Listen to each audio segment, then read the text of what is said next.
കര അവധൂതാശ്രമത്തിലെ പുതിയ മഠാധിപതിയാക്കാൻ രംഗത്തിറക്കിയ Amritananda Bharati chicken fry പാചകം ചെയ്യുന്ന ദൃശ്യം കൈരളി ന്യൂസിന്.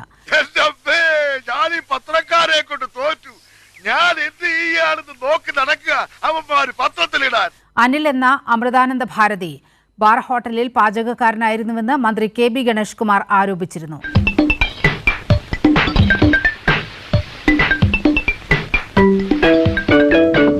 എന്നാൽ തനിക്ക് ഇതിനെക്കുറിച്ച് അറിയില്ലെന്നാണ് അമൃതാനന്ദ ഭാരതി കൈരളി ന്യൂസിനോട് പ്രതികരിച്ചത്. അതോടൊപ്പം കോഴി ബിരിയാണിയും വിതരണം ചെയ്യുന്നതാണ്. ഇത് അനിരുന്ന അമൃതാനന്ദ ഭാരതി മുമ്പ് പാചകം ചെയ്യുന്ന ദൃശ്യം. ആദ്യം പാചക ലോകമാണ്. കോഴിക്കറികൾ എങ്ങനെ ഉണ്ടാക്കാം എന്നതാണ് വിഷയം. ഇതാണ് അൽഫാനിയ കുച്ച് മഹായ്. ഹായ് നോട്ട് ഹായ് മഹായ്. ഒരു രസാണ് ഊണ് കഴിഞ്ഞിട്ട് ഒന്ന് ചവയ്ക്കണത്.